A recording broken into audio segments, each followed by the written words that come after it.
गुलाब के उत्पादन का हमारा टर्नओवर है करीबन 4 से 5 करोड़। नर्सरी का उत्पादन या टर्नओवर है हमारा 5 करोड़ के आसपास।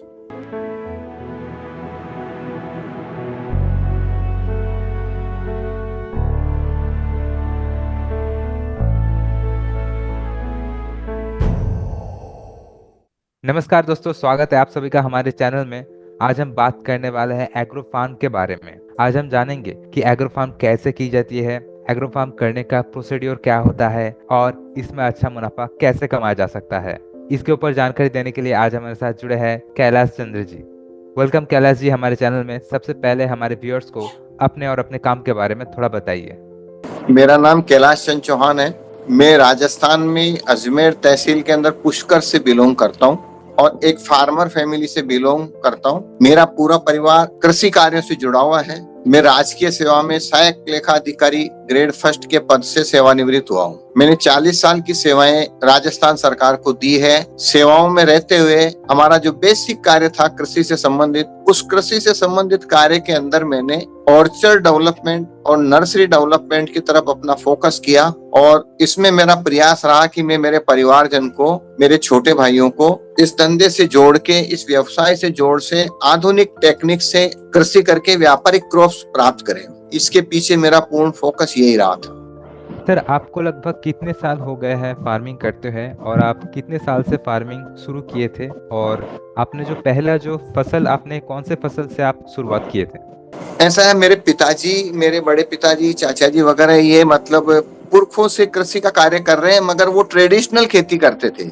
मगर 2008 के अंदर 1975 के अंदर बाढ़ आई थी। बाढ़ के अंदर हमारा एक बहुत बड़ा नर्सरी था। नर्सरी के अंदर पूरा फ्लड के द्वारा 5-5, 6-6 फीट मिट्टी आ गई थी। मिट्टी आने के कारण उस समय इस प्रकार के कोई संसाधन नहीं थे कि उस मिट्टी को हटा दिया जाए, पौधों को बचा लिया जाए। तो उस कार्य से हम परेशान होकर फिर नर्सरी को बंद कर दिया था। फिर 2008 के अंदर मैंने पुनः नर्सरी का कार्य प्रारंभ किया और नर्सरी के कार्य के साथ साथ ही मैंने वहां पर एक ऑर्चर्ड डेवलप किया था, उद्यान। उस समय सबसे पहले मैंने वहां पर एक मूंगफली की फसल ली। मूंगफली की फसल के अंदर मुझे काफी उत्साहवर्धक रिजल्ट मिले।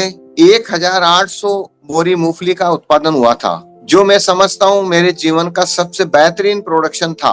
फिर ये लगभग कौन से साल का बात है? ये 2009 का बात है, 9 और 10 का बात है। उस समय ये मूंगफली बिकी थी 40 से 42 रुपए किलो, मगर उस भाव में भी हमारे को बहुत अच्छा कुछ मिला था, बहुत अच्छा रिटर्न मिला था हमारे। सर, आपने जो इतने सारे मूंगफलियों का आपने जो एक सक्सेसफुल आपने प्रोडक्शन निकाला था उस टाइम पे, तो आपने क्या प्रोसीड्योर फॉलो किया था फार्मिंग करते टाइम में, जो फार्मर्स को, मतलब फार्मर्स के लिए काफी इंपॉर्टेंट पॉइंट साबित हो सकता है? उस समय मैंने सब, एक्चुअली क्या है, एग्रीकल्चर कनेक्शन मेरे पास था नहीं, तो मेरे पास सोलर ऊर्जा का कनेक्शन था। तो मैंने उस समय मेरे फार्म में 6 सोलर पंप लगवाए थे। सोलर पंप के द्वारा इरिगेशन करके, मिनी स्प्रिंकलर के द्वारा इसको मूंगफली की फसल का उत्पादन मैंने लिया था। उसमें कुछ प्रकृति ने सपोर्ट दिया था। वर्षा ऋतु के अंदर उससे सपोर्ट मिल गया था। जिस दिन वर्षा नहीं आती थी उस दिन सौर ऊर्जा के द्वारा हम उसका सिंचाई का कार्य करते थे। और कितने एकड़ में आपने ये फार्मिंग किया था? ये मैंने किया था 40 एकड़ में। और लगभग इससे आपका प्रॉफिट कितना हुआ था और इन्वेस्टमेंट कितना लगा था? उस समय जो मेरा इन्वेस्टमेंट था वो लगभग 5 लाख रुपए के आसपास था और जो मेरा उत्पादन हुआ वो करीबन 20 लाख रुपए के आसपास बैठा था। उसके तुरंत बाद में उसी पूरे फील्ड में मैंने मटर का उत्पादन लिया और मटर के अंदर मैंने मतलब शायद जीवन का सबसे गोल्डन चांस प्राप्त किया था। यहाँ पर मैं 12,000 से लगा के 16,000 किलो प्रतिदिन के हिसाब से मटर का उत्पादन निकालता था और सारी मटर की मार्केटिंग गुड़गांव है, दिल्ली है, इधर अहमदाबाद है, इधर मटर जाता था। के खेत के बीच में मतलब कितने दिनों का गैप देना पड़ता है नेक्स्ट वाला जो फार्म है वो करने के लिए? इसमें मात्र 15-20 दिन का गैप पर्याप्त होता है। मैक्सिमम महीने भर के गैप में अगर आप मटर लगा दोगे तो अच्छा रिजल्ट आएगा। और सॉइल टाइप मतलब कैसा होना चाहिए ताकि मतलब सबसे ज्यादा प्रोडक्शन मिल सके उससे? मटर के लिए दोमट मिट्टी होनी चाहिए। दोमट मिट्टी होती है तो उसमें मटर का फली का साइज भी बड़ा होता है, उसमें दाने भी अच्छे होते हैं और उसका जो टेस्ट होता है ना वो एब्सोल्युटली स्वीटनेस होता है। सर आप थोड़ा अपने जो एग्रो फार्म है उसके बारे में थोड़ा बताइए। आपने कौन से साल से वो एग्रो फार्म स्टार्ट किया था, और अभी जो इतने एक बड़े पैमाने पे आप जो ये एग्रो फार्म चला रहे हैं, इसका मतलब कैसे आप मैनेज करते हैं, और अभी लगभग कितने लोग आपके साथ जुड़े हुए हैं? एग्रो फार्म के अंदर आज की तारीख में मैं सर पूर्ण रूप से आधुनिक संसाधनों से लैस हूँ। इसके अंदर मेरे पास सोलर ऊर्जा है, एग्रीकल्चर के कनेक्शन है, 24 आवर्स का कॉमर्शियल कनेक्शन भी मेरे पास में है, 11 मेरे पास ट्यूबवेल है, और इसके अलावा पशुपालन भी पैरेलल है, और पशुपालन के साथ में वर्मी कंपोस्ट यूनिट भी लगा रखी है मैंने, और ग्रीन हाउस भी लगा रखा है। और ग्रीन हाउस के पैरेलल मैंने इसके अंदर ऑर्चर्ड लगा रखा है, ऑर्चर्ड के अंदर मल्टी क्रॉप्स लेता हूँ। इसके अलावा फ्रूट प्लांट्स भी लगा रखे, और एक नर्सरी का काफी व्यापक स्तर पर नर्सरी का कार्यक्रम भी कर रखा है। नर्सरी के अंदर भी मैं फ्रूट प्लांट्स है, फॉरेस्ट्री प्लांट्स है, ऑर्नामेंटल प्लांट्स है, इसके अलावा जो सीजनल फ्लोर होते हैं फार्मर्स के लिए, जैसे गेंदी है, नवरंगा है, जाफरी है, गुलदाउदी है, इन सब पौधों की छोटी क्रॉप्स भी तैयार करते हैं, और उस छोटी क्रॉप्स को ऑल ओवर राजस्थान मार्केटिंग करते हैं। राजस्थान के साथ साथ हमारे साथ में गुजरात है, एमपी है, इधर पंजाब है, चंडीगढ़ है, हरियाणा है, यहाँ तक हमारे छोटे प्लांट्स जाते हैं और बल्क में जाते हैं। इसके अलावा नर्सरी का कार्य जो चालू कर रखा है मैंने, नर्सरी को मैंने राष्ट्रीय बागवानी मिशन भारत सरकार द्वारा पंजीकृत करवा रखा है, राजस्थान सरकार के उद्योग विभाग उद्यान विभाग द्वारा अप्रूव करवा रखा है, और उद्यान विभाग के अंदर 2011 से लगाकर 2019 तक मैंने पौधे की आपूर्ति की है। पूरे राजस्थान का सिंगल टेंडर होता था जिसके अंदर फार्मर्स को विभिन्न योजनाओं में पौधे उपलब्ध कराए जाते थे गवर्नमेंट एजेंसी के माध्यम से। कई बेरोजगार नवयुवकों को मैं मतलब यहाँ पर नर्सरी स्थापित करने के लिए मैं उनको प्रेरित करके उनको नर्सरियां स्थापित कराइए अपने अपने एरिया के अंदर। आज वो नर्सरी से अपने परिवार का भरण पोषण कर रहे हैं और अच्छे आयाम उन्होंने मतलब उपलब्ध हुए हैं। इसके अलावा मैंने जो कृषि विभाग में, उद्यान विभाग में और सेंट्रल गवर्नमेंट को जो पौधे सप्लाई किए हैं उनकी क्वालिटी कंट्रोल के बारे में विशेष रूप से ध्यान रखा गया है। उद्यान विभाग के द्वारा जो पौधे सप्लाई किए जाते थे उसका डीएनए टेस्ट होता था राजस्थान के अंदर जयपुर जिले में, और जयपुर से वो पौधे जाते थे दिल्ली, वहां से डीएनए टेस्ट होकर वहां से जो रिपोर्ट पॉजिटिव आती थी उसके बाद में हम पौधे सप्लाई करना प्रारंभ करते थे ताकि काश्तकारों को उत्तम क्वालिटी का पौधा ही मिले और निम्नतम दरों पे मिले। इसके अलावा में जो भी फार्मर्स आते हैं उनको किस तरीके से खेत फील्ड तैयार किया जाता है, किस तरीके से उनको कॉस्ट कटिंग की जा सकती है, किस तरीके से उनका मेंटेनेंस कॉस्ट में कटौती की जा सकती है या बचत की जा सकती है, और फसल उत्पादन के समय में और उनको क्या क्या सावधानी रखनी होती है, फसल आने के बाद में उनको उत्पादन को किस तरीके से मार्केटिंग किया जाता है, वो सारे उसको मतलब जहाँ तक होता है मैं गाइडलाइन देता हूँ। सर आपने कुछ ही देर पहले एक टेंडर के बारे में बात किए थे कि उस टेंडर को मतलब कैसे एक फार्मर कैसे उस टेंडर पे के लिए अप्लाई कर सकते हैं, उसका थोड़ा प्रोसीड्यूर क्या आप बता सकते हैं हमारे व्यूअर्स को? जी बिल्कुल बता सकता हूँ मैं। जो नर्सरी राजस्थान सरकार या भारत सरकार द्वारा पंजीकृत होती है वो नर्सरियां कोई भी गवर्नमेंट के ओपन टेंडर होते हैं उसके अंदर पार्टिसिपेट कर सकते हैं। निर्धारित अमानत राशि जमा करा के, निर्धारित फीस जमा करा के वो ऑनलाइन टेंडर अप्लाई करते हैं। उसके बाद में संबंधित विभाग के द्वारा टेंडर खोलने की प्रक्रिया प्रारंभ की जाती है। उसके अंदर पहले एडमिनिस्ट्रेटिव तरीके से उसको देखा जाता है कि उनके टेंडर ओके है या नहीं। फिर उसके बाद में तकनीकी आधार पे उसका परीक्षण होता है और लास्ट में उसका मूल्यांकन होता है कोस्ट के आधार। कोस्ट के अंदर जिसकी निम्नतम दरें होती है उस नर्सरी या उस व्यक्ति या उस टेंडर दाता को आमंत्रित किया जाता है और फिर भी उससे विभाग द्वारा नेगोशिएशन के प्रयास किए जाते हैं ताकि और रेटें उनसे कम करवाई जाए। फिर उसके बाद में उनका अप्रूव कर दिया जाता है। अप्रूव करने के बाद में उनको कार्य आदेश जारी करते हैं। कार्य आदेश में पूरी डिटेल के साथ में उनको इंस्ट्रक्शन दिए जाते हैं कि इतने प्लांट्स हमें चाहिए, इस हाइट के चाहिए, जिसकी मोटाई ये होना चाहिए, उसका बेग साइज ये होना चाहिए, हेल्दी प्लांट होना चाहिए, और सप्लाई से पूर्व वो शिफ्टेड प्लांट होना चाहिए। शिफ्टेड से तात्पर्य ये है कि प्लांट को सप्लाई करने से 10 से 15 से 20 दिन पहले उस पर्टिकुलर बेड में से निकाल के वापस बेड में जमा दिया जाता है और उसको पानी पिला के प्लस उसको छाया में रखे उसको उस एनवायरनमेंट के अकॉर्डिंग उसको एडजस्ट कर दिया जाता है ताकि काश्तकार के फील्ड में जाने के बाद में उसमें कोई उसका डैमेज नहीं हो, उसके अंदर कोई उसको पौधे का मतलब डेप्रिसिएशन नहीं हो। सर आपने जैसे कि कुछ देर पहले ही बताया कि आप बहुत सारे टेक्नोलॉजीज के यूज करते हैं अपने फार्म में। अभी आप कौन कौन से टूल्स या मशीनरीज के यूज करते हैं अपने फार्म में प्रोडक्टिविटी को बढ़ाने के लिए? हाँ, प्रोडक्टिविटी को बढ़ाने के लिए देखो, मेरे पास में मिनी ट्रैक्टर है, स्प्रिंकलर मशीनें हैं, इसके अलावा स्प्रे मशीनें हैं जो दवा छिड़कने के काम में आती है, और नर्सरी के अंदर जितने भी छोटे मोटे आइटम्स होते हैं वो सारे आइटम्स मेरे पास हैं। और इसके अलावा हम ट्रैक्टर के ऊपर ही मशीन स्प्रे करते हैं, खरपतवार को खत्म करने के लिए जो आधुनिक मतलब मेडिसिन आई हुई है उसका स्प्रे करते हैं ताकि खरपतवार खत्म हो जाती है।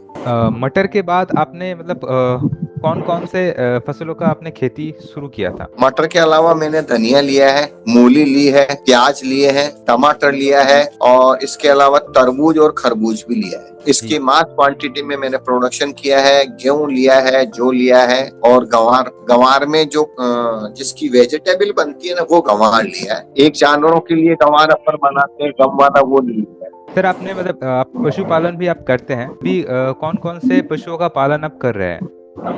मेरे पास F2 और गीर गाय दोनों गाय हैं। भैंस पालन नहीं करता हूँ मैं, पशुपालन में केवल गौ पालन ही करता हूँ। और उसके पीछे एक ही मानसिकता है कि घर में खाने जितना दूध हो जाए, दही हो जाए, छाछ हो जाए एवं घी हो जाए। इसके अलावा मेरे फार्म पे जितनी भी लेबर आ रही है उनको चाय की व्यवस्था हो जाए और छाछ की व्यवस्था हो जाए, क्योंकि उनको अगर अपन अच्छा खाने का देंगे तो निश्चित रूप से वो अपने खेत से, अपने फार्म से जुड़े हुए रहेंगे। सर आपने जैसे कि कुछ ही देर पहले बताया कि आपका जो मार्केटिंग है और जो कनेक्शन है ये काफ़ी मतलब फैला हुआ है, तो एक आम किसान अगर ये मार्केटिंग या फिर ये कनेक्शंस करना चाहे तो वो मतलब कैसे कर सकता है? जिसके पास अभी मतलब अभी जस्ट शुरू किया है तो उसको मतलब कैसे मार्केट को कैप्चर करना चाहिए और कहाँ कहाँ अपने जो प्रोडक्शन है उसको डिस्ट्रीब्यूट करना चाहिए ताकि उसको अच्छा एक मुनाफा मिल सके। अगर काश्तकार उसको ट्रेडिशनल क्रॉप्स को अगर मार्केट में बेचने जाएगा तो उसको उसका रिटर्न कम मिलेगा।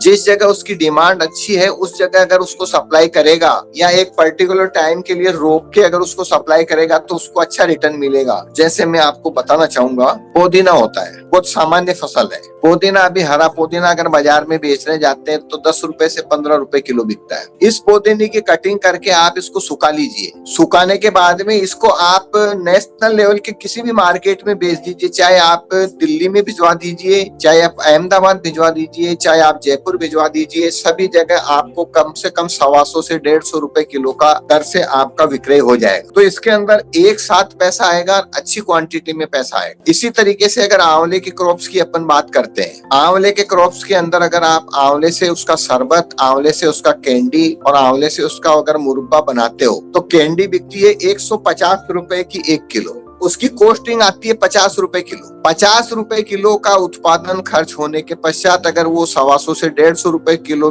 बिकती है, और ये बिक्री भी टनों के माध्यम से होती है, 2 किलो, 5 किलो, 10 किलो की नहीं होती बिक्री। अगर कोई काश्तकार उत्पादन करना चाहे और उसको अगर मान लो मार्केट नहीं मिल रहा है तो मेरे से संपर्क कर सकता है। मेरे तो मैं उसको कहाँ पर किस तरीके से उसको मार्केटिंग करनी है वो मैं सारी उसको मतलब गुर सिखा सकता हूँ, और उसकी मार्केटिंग हो जाएगी, एडवांस में उसके सौदे हो जाएंगे, और उसको टोकन मनी भी मैं दिलवा दूंगा कि भाई तेरे को 10 टन कैंडी देनी है, इस रेट में देनी है, और इसका टोकन पकड़िए आप 1 लाख रुपए। माल सप्लाई जैसे जैसे करोगे आपको पैसा मिल जाएगा। आप उसको कोल्ड स्टोरेज में रख दीजिए, जो जो डिमांड आएगी और त्यों त्यों उसकी रेटें बढ़ती जाएगी। स्टार्टिंग में 150 रुपए बिकती है, फिर 180 बिकती है, फिर 200 बिकती है, फिर 250 बिकती है, 300 रुपए किलो तक बिकती है। कोल्ड स्टोरेज में स्टोर रखिए तो उन बड़ी बड़ी मंडियों के अंदर आप अपने प्रोडक्ट को सप्लाई करिए जहां पर इसका महत्व अच्छा है, तो आपको अच्छा रिटर्न मिलेगा। इसी तरीके से गुलाब का आप गुलकंद बनाइए, गुलाब जल बनाइए, शरबत बनाइए, सूखी गुलाब को सुखाइए, इसको स्टोर करिए, इसकी मार्केटिंग करिए, बहुत अच्छा रिटर्न मिलेगा। राष्ट्रीय स्तर के मार्केट को उसको टच करना पड़ेगा, उसकी मंडी को टच करना पड़ेगा, और ऑनलाइन जमाना है आजकल। आपके पास ऑर्डर आएंगे, आप सप्लाई करते जाइए, आपके सैंपल भिजवाओ, सैंपल अप्रूव होता है, उसके बाद में आप सप्लाई करिए। सर मान लीजिए अगर कोई किसान 1 एकड़ में आंवला की खेती या फिर गुलाब की खेती करता है तो लगभग वो कितना प्रॉफिट एक्सपेक्ट कर सकता है उससे? 1 एकड़ का मतलब हो गया साहब 7 दूनी 14 और 3 17, करीबन 200 पौधे। 200 पौधों में 4 8 मेरे कैलकुलेशन के अनुसार एक व्यक्ति 1 एकड़ में 8 लाख रुपए की पैदा ले सकता है आंवले से, और इतनी पैदा ले सकता है गुलाब से। गुलाब में करीबन 12 लाख रुपए तक उत्पादन ले सकता है। बडिंग टेक्निक के बारे में कुछ बताइए। बडिंग टेक्निक क्या होता है और आपके नर्सरी में इस प्रोसेस को कैसे आप फॉलो करते हैं? बडिंग के लिए सबसे महत्वपूर्ण बिंदु होता है मदर प्लांट आपके पास होनी चाहिए।